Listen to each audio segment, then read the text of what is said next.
Kurt's got the golden voice, so we got nothing to worry about there. And Yes, he does. all right, let's do it if you're ready. You ready? Okay.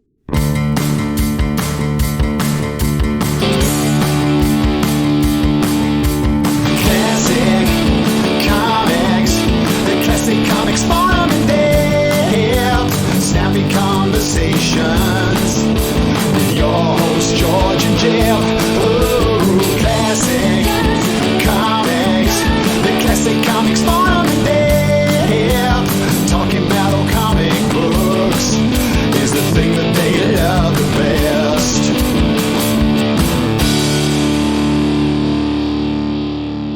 It's the CCF in depth. How you doing, everybody? My name is George. Hi, guys. I'm Jeff. And I am special guest star Kurt. He decided for himself to be Hurrah! special. We agree. Hurrah. Hurrah, hurrah, hurrah. We're better now. We are definitely better. We are the three. We're back again, and it feels so good. So this is a special episode of CCF in Depth that is essentially our post-game coverage of the CCF's Classic Comics Christmas. And we have the grand dictator for life of the Classic Comics Christmas with us.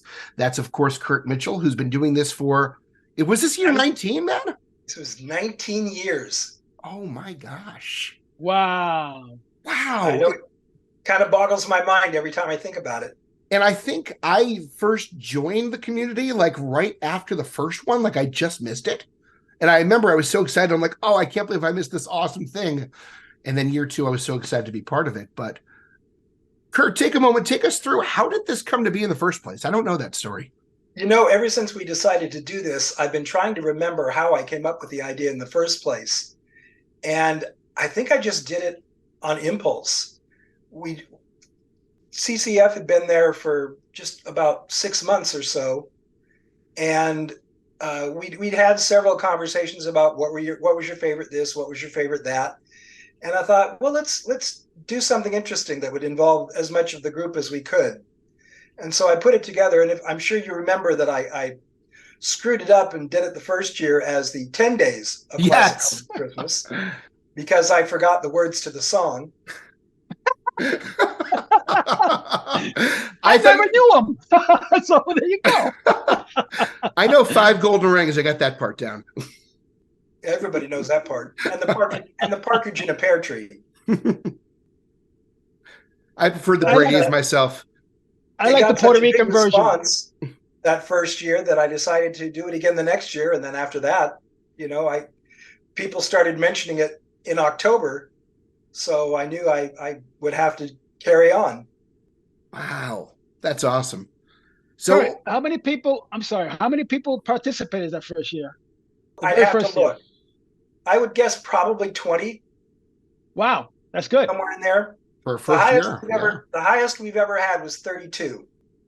So what are some standout memories you have from doing this over 19 years? Moments that stick out in your mind?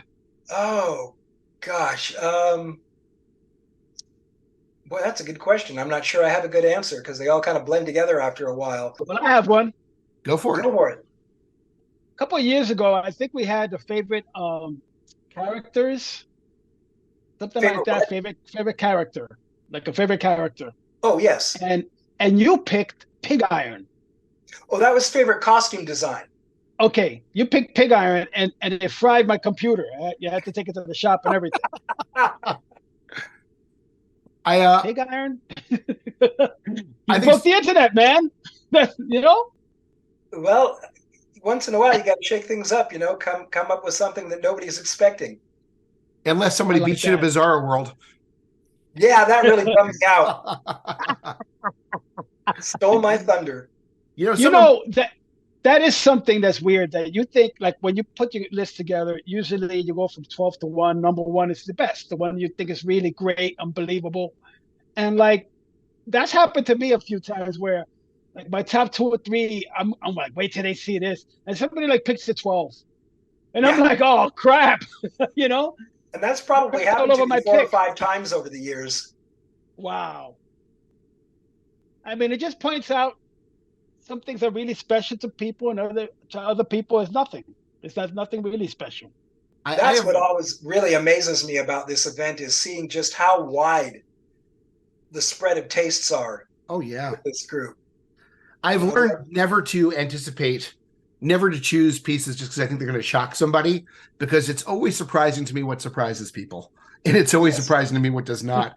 I don't know why I had this delusion this year that I was going to be super original picking the Legion of Superheroes. Are you kidding me? I don't know why. I haven't counted it up yet, but I'm pretty sure that's the one that got the most number one votes. Right. I thought I was being clever. I'm like, no one's going to think of them as a spinoff. And never underestimate this community, right? Nope. Well, Legion got 8 votes to my counting, but they would be interesting if you gave it a point system, like number one gets 10 points, like that. It might win out there. But I have to say that my favorite thing about this every single year is just the sheer breadth of selection and the number of things I've learned about by doing this. I have bought countless runs because I've seen them mentioned here. And just in the past year, I started amassing my collection of Herbie Popnecker, which came up on here a few times. And I'm still, Kurt, this is what, 4 years or 5 years later, I'm still trying to find those darn Andy Panda issues you wrote about. Which? The Andy Pandas, where he kind of like goes off on his own and it gets a little more serious. Yeah. I've been looking everywhere and they're impossible to find. Well, yeah, because they're early Golden Age for one thing. Right. And also because you're not going to find dealers who specialize in Andy Panda. No. I do end up looking for things that get recommended on these events. This year, I've got an order out for Lone Star for the 4-issue Elongated Man miniseries that somebody posted about. Yeah. Very cool. I've done that a couple of times over the years, where somebody's recommended something that I didn't even know existed, and I go, "Ooh, I've got to have that." I've got mine for this year, but I think we're going to get to it a little bit later on in the episode. I don't want to spoil it yet, but I have my homework to check out for sure. All right, so let's talk about the topic itself, which is one thing leads to another. Your 12 favorite spin-off series. This is definitely, Kurt, one of your stranger assignments you've had for us. Definitely wouldn't have seen this one coming. I think you mentioned the idea came from your niece. Yes, it did. My niece is also a major league comic book collector. In fact, she's got a bunch of runs that were originally in my collection that I gave her when I was thinning the herd. That's awesome. So are you the reason that she's a huge comic book collector? Yep. That's awesome. Yep. She's been into it since she was old enough to read. Wow. Why can't I have that influence on my kids? She's really into the EC horror books. Good taste. Oh, wow. She's too young for that. Well, she's almost 40. Oh, she's not too young for that. Yeah. She's too young for that. I'm 44. She's too young for that.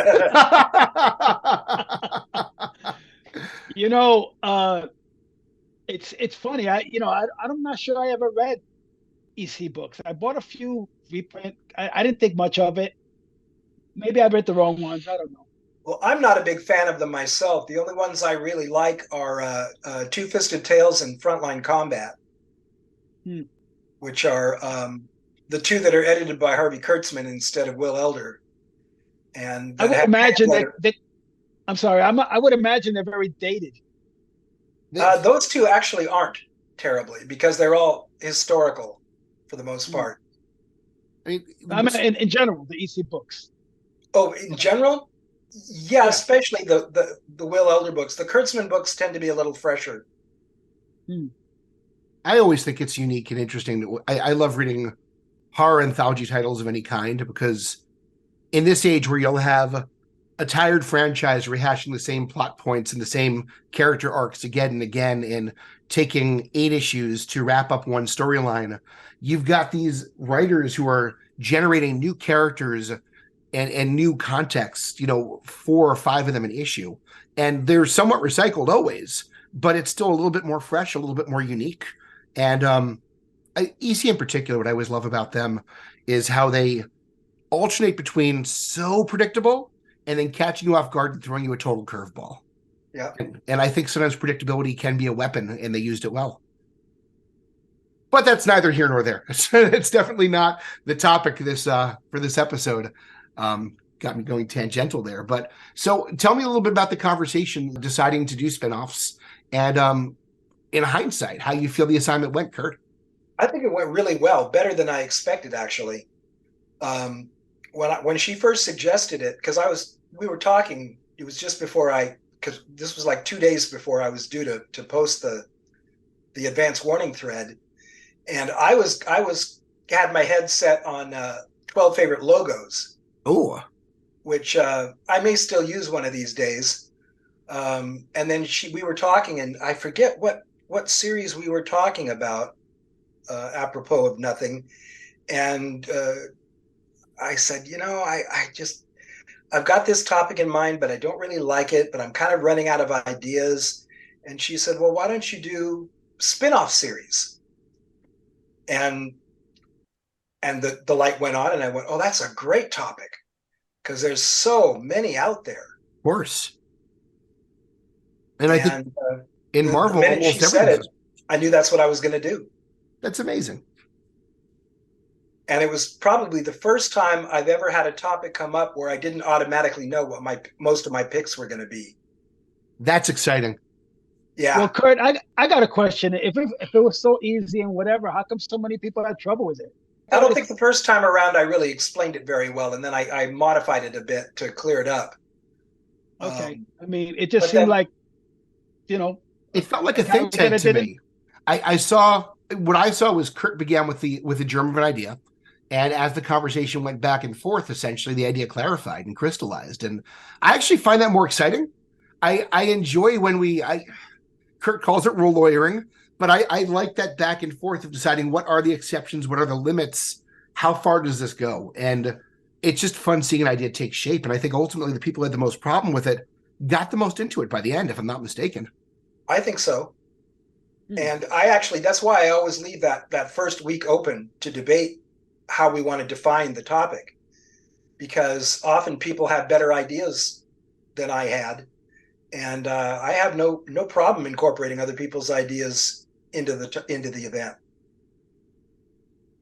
I think sometimes that's my favorite part of the actual event itself, is discussing the circumstances behind it and what the exceptions are, how it works, how it doesn't work. That's fascinating to me. I love being part of that. Yeah, I enjoy that part of it. Sometimes I'm disappointed sometimes when we get a topic in there and everybody already knows right up front exactly what it means, and there really isn't any debate, because there's no wiggle room in the definition. Right. Has that ever happened? It seems like the lawyering part is, it lasts quite a while. Yeah, I think that I'd have to have the list of all the events in front of me, which I don't. But I'm sure there's been at least 3 or 4 years where it was pretty straightforward and didn't get a lot of argument or debate. And I think sometimes the learning and the discussing actually happens once we're a few days into it too. Like I think it was year 2 when we did multimedia adaptations. That was year 3. Okay. It seems so straightforward. And then I started seeing people post things. I was like, oh, it never even occurred to me that could be eligible. And it went in so many ways I hadn't even imagined, because I was thinking straight from comic book to movie. And there were so many other ways people were interpreting that. It was a lot of fun. I know. People started posting things like songs, which never crossed my mind. Right. Oh my gosh. That might have been my favorite year. That might have been. That's when we did twice, although the second time we limited it to movies and TV shows. Right. And I think it was I enjoyed it the second time too, but by then the Marvel Cinematic Universe had sort of come to dominate. And I felt like that it took out some of the guesswork and surprise and fun of it. Whereas the first time around, it was still new. And oh my gosh, I love reliving these. Yeah, they're fun. I've got most of them on my computer, at least my part of them, going back, all the way back to the start of CCF. But unfortunately, those first CBR years are lost. Not entirely. I have some of them. Oh, do you? Yeah. Well, bits and pieces of them, at least. Good. I tried back when You should CBR. post them. It's not that easy. Back when CBR was ready to, show us the door, I got some software that basically took snapshots of portions of the website to try and save as much as I could. And the problem is, it looks like a complete website, but then you click on the individual thread and it's missing most of it. So I have bits and pieces of them all, but not the whole thing. That's too bad. There were some really good selections and discussions in those early ones. Yeah. All right, so let's get back to this one. Talking about spin-offs, what choices were totally, you knew they were going to come up, you knew they were going to be present, you knew people were going to talk about them a lot? You asking me specifically, or? We'll start with you, Kurt. Well, let's see. The most obvious one was there was no doubt in my mind that Rags was going to pick the Punisher as her number one. I saw that coming a mile. Right. But a lot of them, the ones that I thought were pretty obvious were Howard the Duck, the various Bat characters. I'm surprised nobody picked Man-Bat, but I guess that's because he only had a 2-issue series. Yeah, that's the reason. Sure. I thought the Archie characters would pop up more than they did. I've learned not to criticize Man-Bat anymore after our Halloween episode, so I would be silent about that one. That would have broke the internet too if somebody picked Man-Bat. Jughead got a lot of love. Kurt, 3 different people chose him at least. 4 actually. I chose him too. I forgot. Who's that? Jughead? Oh, Jughead. Actually, he came up 5 times. Yeah. Okay. 5. And Kevin Keller came up, and Cheryl Blossom came up. Betty came Cooper. up. Veronica came up. Yep, They were represented pretty well. they were.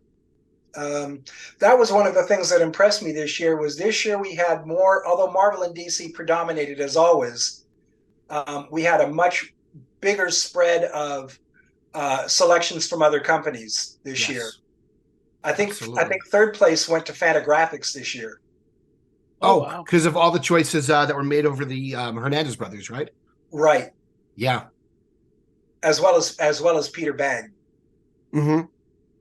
I find that funny. You say all the choices, but again, I charted some of the entries, and Dupip. I'm not sure how you pronounce it. Dupipper. How do you pronounce that name? Dubipar? Yeah. Dubip? Is that how you say it? I don't. Dupip. It's funny how I always hear these names in my head and then I try to actually read them. I always heard it in my head as Dupib, I think is how I always said it in my head, and that's totally not what it is. Dubipar. It's funny, we talk to these people for years, we see their names all the time. We never actually have to say them out loud. Yeah, it's like THWT Guardian. Yeah, I just always say the White Guardian in my head. Is that what it's supposed to be? I've never have been able to figure that one out. I think so. I used to say, "What the hell, Guardian?" But I don't. Just to get back to what I was saying, Dupipper picked of his 12 picks, he picked like Love and Rockets or related spinoffs like 4 times. I actually had him on my list as things that surprised me in a good way.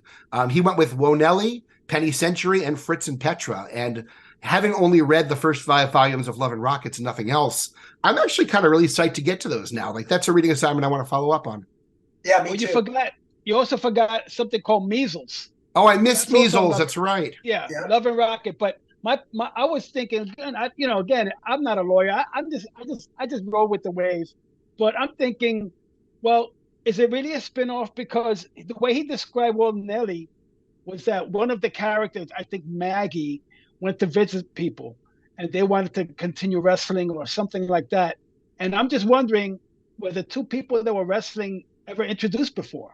Well, yes. They weren't. Is that a spinoff? Yes, they were. Yes. They were. Earlier on in Love and Rockets, they give a whole backstory on at least 2 major wrestling characters who are antagonists. And it's actually really compelling. And furthering on that story actually really intrigues me because that was... we talked about this in the forum. It's funny, Love and Rockets is so well done and so memorable, and I don't know why I'm never excited to read more of it, but when I think back on that subplot, I was so into it. So anyway... Well, I mean, It would have helped. It would have helped if, like, whenever somebody described who they were spinning off, where they clarify, well, this is where they started, this is what they were, and this is the spinoff. Instead of just launching into the current book. I mean, I was a little confused. Maybe it was my reading comprehension, but I just didn't get it. That's just passion, my friend. That's passion. Yep. All right. And it wasn't just, I'm going to say Dupipper, because it sounds like Dubipper.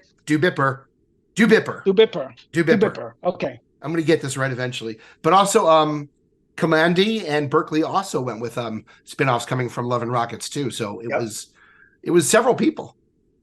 Yeah. In fact, I think it was more than that. I think Berkeley listed a couple too. Yeah. Yeah. Well, I guess what I'm saying is that of all of them, of let's say they was picked 7 times, he picked them 5. So I was like, okay. That's passion, man. Really like Love and Rockets. I think probably half of his choices were Fantagraphics books. And I honestly think that's part of the appeal of Love and Rockets, is that they're full of so many different characters and stories that all could spin off in their own directions. And it's not overlap at all. Penny Century and Wonelli, without ever having read either one, having read those characters in the original volumes, I can tell you those stories were going to have completely different vibes. Yeah. I actually have the Penny Century miniseries, and the only thing I remember is, how nice the women look. Sorry. That's all right. All right. So other titles that we anticipated, that we expected. Oh, let's see. I expected Black Panther. I expected Adam Warlock. A lot of the Marvel stuff that came up from the 70s didn't surprise me at all. Wolverine was certainly a no-brainer. Yeah, absolutely. Let's see, what else? Yeah, that pretty much sums it up. Some of the DC stuff, I expected the Legion to come up. That didn't surprise me. Surprised me. I'm surprised that you're the only one who actually named the Teen Titans. Yeah, that surprised me too. You went with Kid Flash, and I think that was obviously there was a lot of love for Robin, but other than that, cheated. Jeff, you cheated. Okay. And Teen Titans is a cheat. How? You can't pull out 5 sidekicks and say, yeah, that's a spinoff. Why not? To me, that's cheating. Why? Because you're putting the team should have been original, like Thunderbolts. That was original. You understand what I'm saying? I didn't pick Avengers. That could have been a spinoff. Well, that's cheating. No, Teen Titans was a spinoff of the Brave and Bold issue that teamed Robin, Kid Flash, and Aqualad. Thank you. And on top, it can't be a spin. That's why I counted it. That's why I counted it and didn't disqualify it. Hold on there, Skippy. It can't be a spinoff if the very first story already included them intact. Wait a second. Last episode, I was Skippy, and now I'm a little jealous that he's Skippy. What's going on here, George? So no, Brave and the Bold number 54, they are never called the Teen Titans. They aren't their own team. They're meeting for the first time. And it's not till Brave and the Bold number 60, where they go back and retroactively say, oh yeah, right after that story, we decided to form a team. You're a cheater, Jeff. No, I'm not. And honestly, in my own mindset beyond that, it's legit. I would have disqualified it if I didn't think so. Yeah, and Robin, Aqualad, and Kid Flash are all spinning off from those own titles as well. It was actually. I think the fix is in. But, well, I did slip a nice, 15 cents to Kurt before this. It was what I had. It's on its way, huh? I was going to buy myself. Cents can't even buy 14 cents. Checks in the mail. I was going to buy myself a nice comic book and then realized I was living in the wrong decade. So. Well, you go have that McScrooge Duck book that I ripped up. Yeah. So anyway, first appearance of Magic and Dispel. My gosh, man. But George, how about you? What did you expect on this list? What was not surprising for you? Well, Wolverine. Uncle McScrooge. I don't know that character, but I mean, I know. I don't know who Uncle McScrooge is either. I never read until you kind of yelled at me and told me I should read it. So, but that kind of surprised me. But I mean, I generally have disdain for like funny animal comics, so I don't really. That's not really my thing. I expect the Silver Surfer, Warlock. The thing I like about Warlock, he's actually one of my picks, is that he has different iterations. I picked the Gil Kane, Roy Thomas run, but You're he the only also one. You're the only one I'm who the did. only one. Everybody else voted for the Starlin version. I actually That's was true. so close to choosing the Gil Kane version. It was one of my runner-ups. It was like number 13 or 14.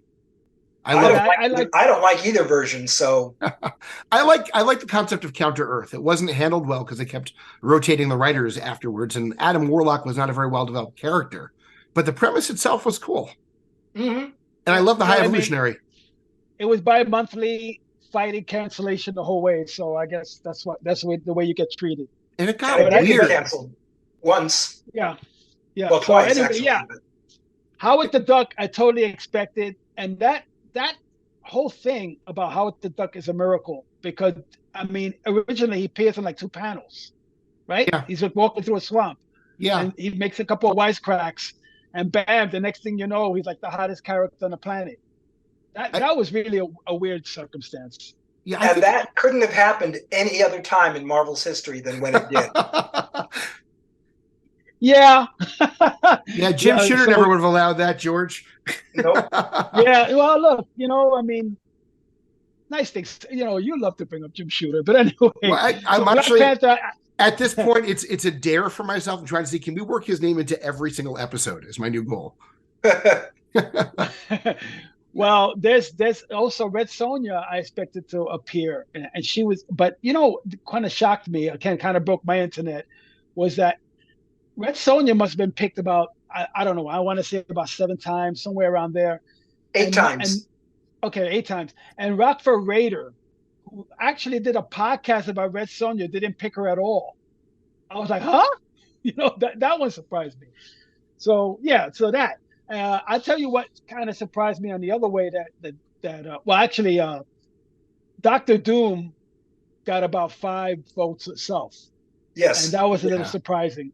Because he didn't really get a book until later on. You talk about lawyering, George. I personally don't know how I feel about villains counting for spinoffs. Because we had Dr. Doom, we had Joker got it. There was some other villain too. I can't think of who it was. Thanos. So they had Thanos, yes.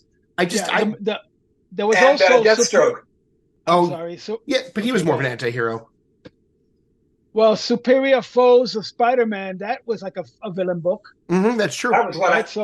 That was one I'd never even heard of. Yeah, that was weird. So yeah, that. Thinking about what kind of surprised me, that I tell you, I mentioned in the forum. Before you go into surprises, I got to say ones that I expected. Oh, okay. I thought we were doing both. Okay, go for it. You guys covered most of them. I expected, for example, the female counterparts, your Batgirls, your Supergirls, your Mary Marvels. One that I expected, but I'm still not sure how I feel about, is Death. I knew she was going to dominate because people love that character. I've never read Death's own series because it always seemed to me she worked better as a supporting character. And I'm actually curious, have either of you ever actually read a Death comic? I have not. I have. Any good? Yeah, they're decent. I wasn't a big fan for Neil Gaiman or any of the Sandman books. I read them. I thought they were okay. Really? I didn't get bowled over like most people did. I got to say, I really didn't either. I mean, I love that series. I love Death in that series. I think Death's first issue is still one of the greatest issues that run and one of the greatest standalone comics of the 1990s. I just can't imagine Death as her own protagonist, so I've never sought them out. But she certainly got a lot of love in this event, so maybe I need to. And the other one that I thought was interesting, I sort of expected and also didn't, was Dick Grayson. Because it didn't occur to me that he'd be nominated both as Nightwing and as Robin. And I found that very interesting. And I loved what Prince Hal wrote about him as Robin, because that's how I feel about the character. But we had people who wrote about him as Nightwing too, and him coming into his own identity. And anyway, he's one of my favorite characters of all time. It was nice to see him get a lot of love. Well, you picked him for Teen Titans and you cheated. So. Jim Shooter. So, Kurt, let's start with you. Surprises for you. Well, Dubip got the big surprise from me this year for Wendy the Good Witch. That was a great one. That was a wonderful choice. And it dawned on me after I saw it, oh man, there's so many things so many characters that could have been listed that spun off of Casper. You know, that could have done Spooky or Nightmare or the Ghostly Trio. Yeah. By the way, along those lines, Slam Bradley choosing Tubby from Little Lulu. That was brilliant. That was the Yes. next one I was going to mention. Loved it. I did too. And Fat Freddy's cat. That got picked twice. Yes, it did. And it would have gotten picked 3 times if I'd have thought of it before I had my list finalized. So those are my 3 most surprised. Good choices all around. Also the Smurfs. Yes, I was going to go there. Kurt, I have to interrupt you. Wendy wasn't picked by Dupipper. He was picked by Farrar. I think we just like saying Dupipper at this point, or Dupipper. I think you're right. It's a I contagious. don't have the list. I don't have the list in front I of me. want to keep saying the Right. name. We can see Dupipper, yeah. The way you say it, it has such a flow and musicality to it. He sounds like he's a pepper. But Maybe it's one of the Pips. oh, there you go. But yeah, the Smurfs choice was a great one because I didn't know the origin of the Smurfs till I read Roguefoot Raiders write-up. Did you? I did, but I'd forgotten. I had no idea. I didn't know they were comic book characters. Yeah, I thought it was just a cartoon. I first heard of them way back when Maurice Horn published his World Encyclopedia of Comics, which was in the mid-'70s. Right. So long before any of the cartoons came along. I had the translated for English, I guess, special of the Magic Flute or whatever that cartoon was they debuted in. But I had no idea that its origins were in comic books. And it was a French comic, right? Yeah, Belgian. Yeah. Belgian. Oh, okay. Subtle difference, but important. Very much so. And the big thing is I learned something that was new and excited me. And man, that's one of my favorite things about these events is experiencing things I'd never experienced before. And Roguefoot Raider always brings that to the table. I'm glad he chose that instead of Red Sonja. I was surprised that there were no manga listed this year. Because That's there's always 2 or 3. You're right. I guess that gets us into a whole debate that we've had several times about our manga. And there were no British characters. One person tried to vote for Judge Dredd but got disqualified, and that was the only British character that got mentioned. That's interesting too. A very America-centric event this year. Yeah. No Tintin. Well, Tintin didn't really spawn any spinoffs, did he? I don't think so. Well, that's why there was no Tintin. Yeah. Yeah. I thought there'd be more duck characters, actually, because you could have listed Gyro Gearloose or the Beagle Boys or Grandma Duck. I'm very glad they didn't, actually. or Daisy. Yep. I think we all know those books are much more hit or miss. Yeah, they are. I was so afraid when George told me that he bought a bunch of of the old Ducks comics to read. I was afraid they were all Grandma Duck, and I'm like, we're done. He'll never trust us again.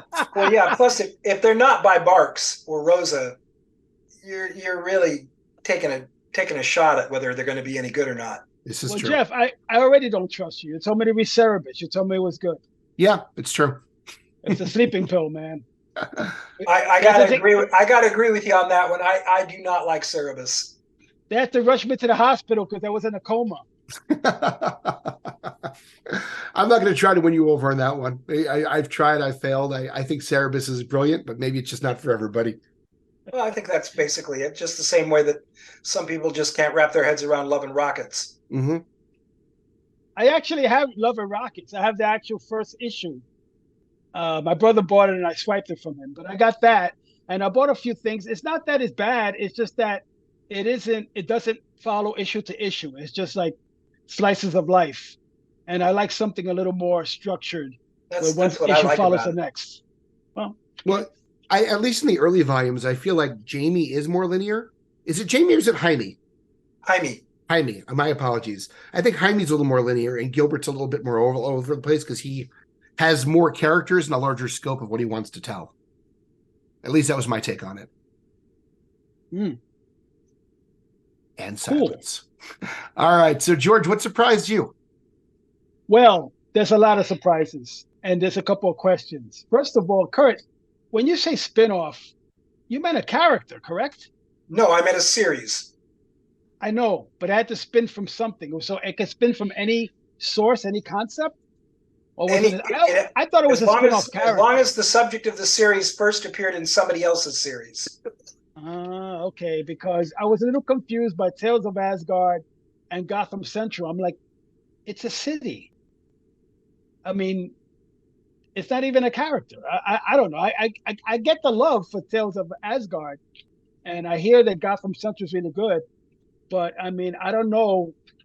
Can you spin off like 8th Street? You know, they mentioned 8th and 2nd Avenue. Can you make? Yes, but that's because you're thinking in terms of characters, and we weren't talking about characters. We were talking about series.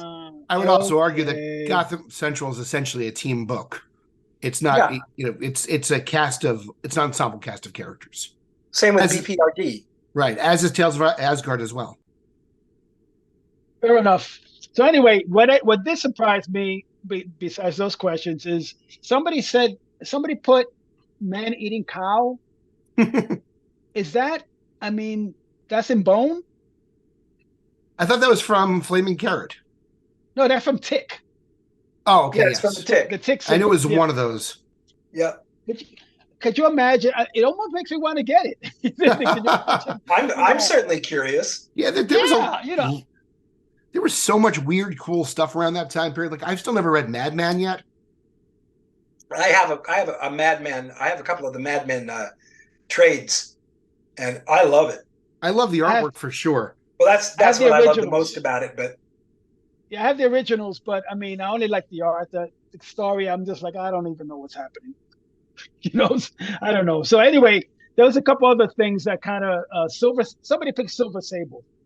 And I'm I wanted to talk about that one for sure. That broke the internet. I'm like, Silver Sable. But you know what? Who picked it? Not to beat him up. I like the guy. The guy who picked it was Foxley. And Foxley likes the ladies. Okay, because most of his list dealt with, like, you know. Yeah, I think 9 of his 12 were female characters. I mean, he had Batwoman, Black Canary, Red Sonja, Catwoman, Lady Rawhide. I mean, I'm like, yikes! Yeah, says the guy who picked Glory. Yeah, baby. You know. Wow. You should have known we were going to bust you up for that one. You know what? I did pick Glory because she's Wonder Woman done right. Oh, okay. Take that where you want it to go. But anyway, that's one other thing. We have very different definitions of done right. I was reading a review an article the other day that said that George Perez in his deathbed, his final words actually were, "I wish I'd written her more like Glory." You lie. That's not nice.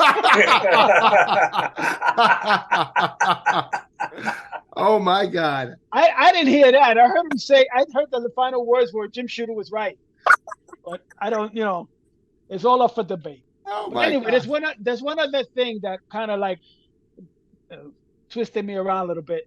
Somebody used the Watcher as one of their picks. Two people did. Oh yeah, 2 people did. But he's a narrator. He had an ongoing feature. He did it, not really. All he did was narrate stories. Actually, in the original Tales of the Watchers series, he is the actual central antagonist or protagonist of the story in probably 3 or 4 episodes. Oh, you mean, he interferes, something bad happens? No, it's actually happening to him. Oh, okay. Well, and besides, part of my ignorance. It still is about the franchise, not the individual characters. So, right. Tales of the Watcher backup was phenomenal. I really enjoyed reading that. Plus, What If? I mean, one person voted for that, and one person voted for What If. Right. Well, the What If entry, again, not bashing my fellow CCFers, but he's just narrating. So I don't know how exciting a pivotal character he was in that series. He doesn't have the exciting assets of Glory. That was a good book, man. I love the way he starts out with, "I'm not bashing my fellow CCFers, but." You know what? I do like the uniqueness of some of the picks. Somebody picked Force Works. Oh yeah, that was Wildfire.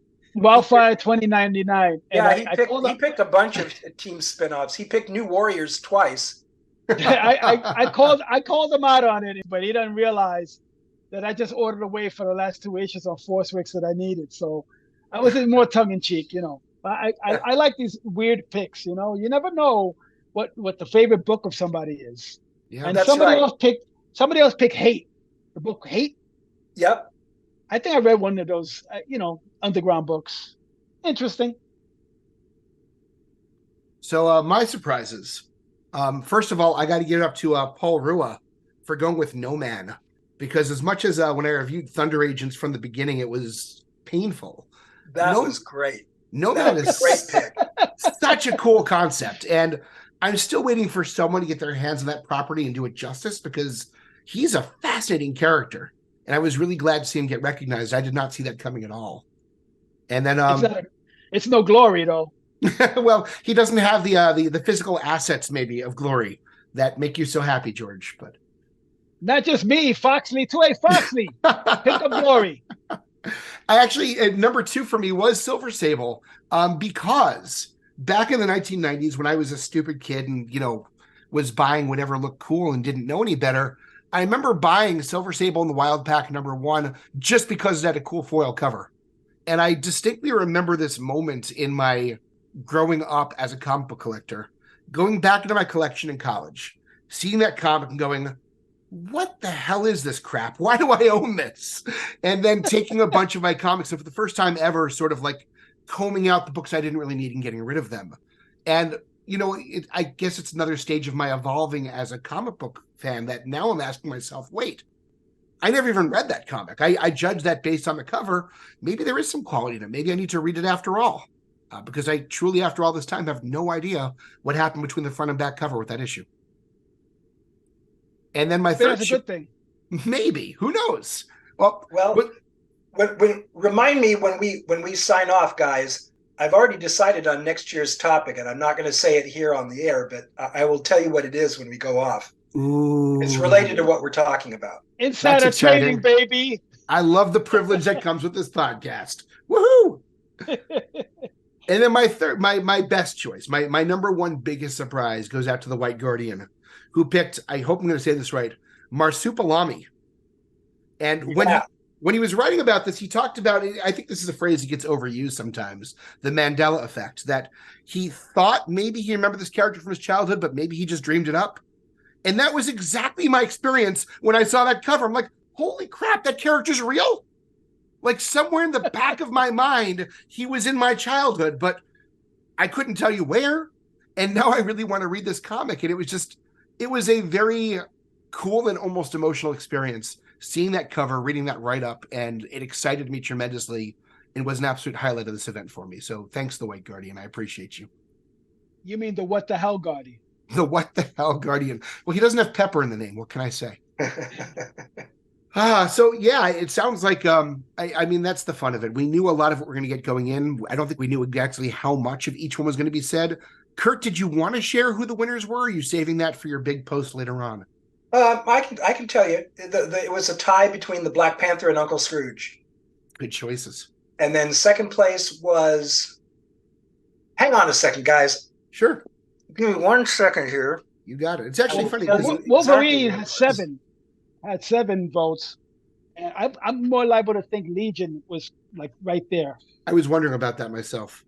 But I'll tell you, I'm glad that Scourge and Black Panther made number 1, because those are both runs I love and that I discovered because of this community.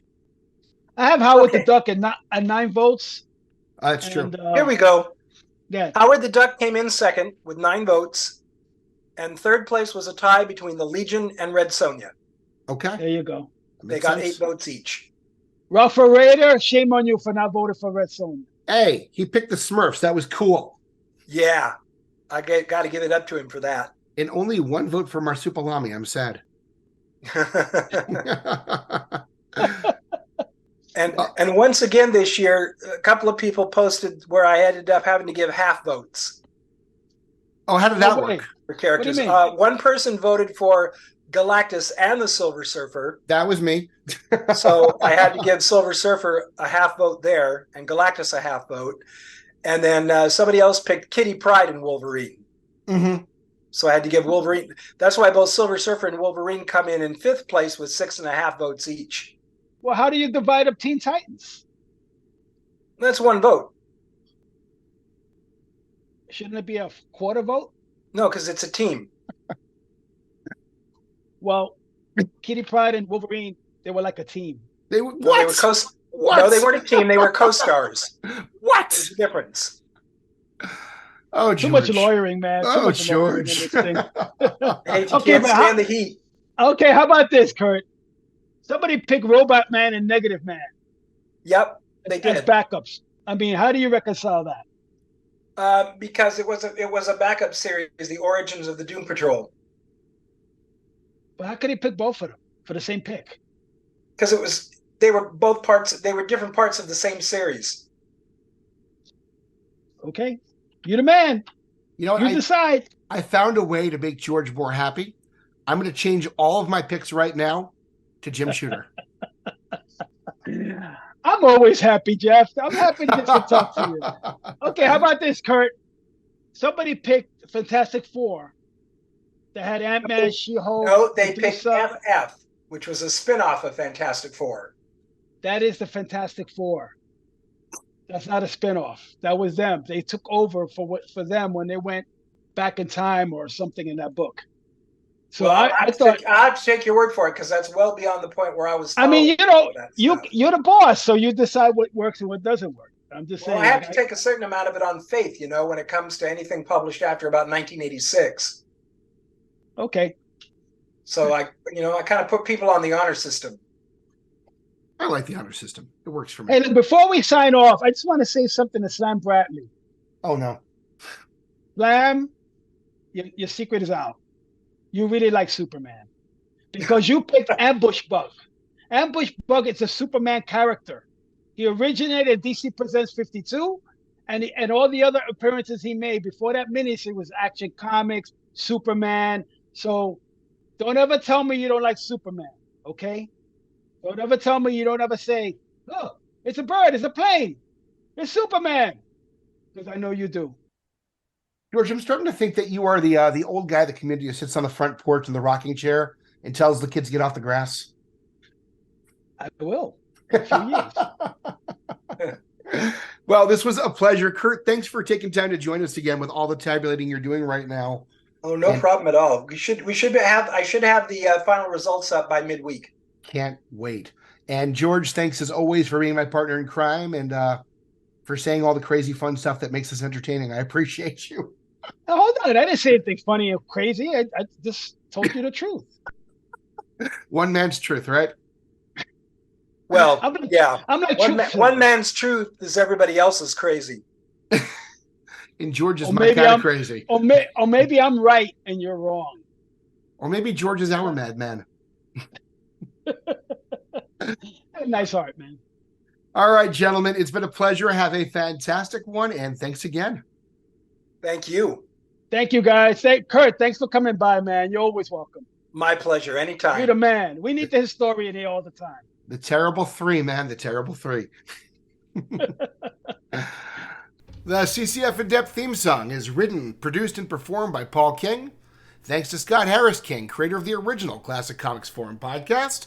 A massive shout out to our Patreon supporters who make it all happen, including Bill Sinclair, Marty Golia, Michael Gallagher, Paolo Zakedu, and Tim Schneider. If you'd like to become a member and join the ranks, you can find us at patreon.com/the Classic Comics Forum. CCF In Depth is produced in association with the Classic Comics Forum. You can find the friendliest comic community on the web at classiccomics.org or look us up on Facebook. See you next time.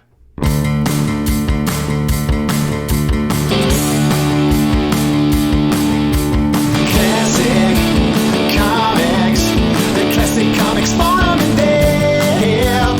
Snappy conversations with your hosts George and Jeff. Oh, Classic Comics, the Classic Comics Forum in there. Talking about old comic books is the thing that they love the best. Get your hands off my comic books.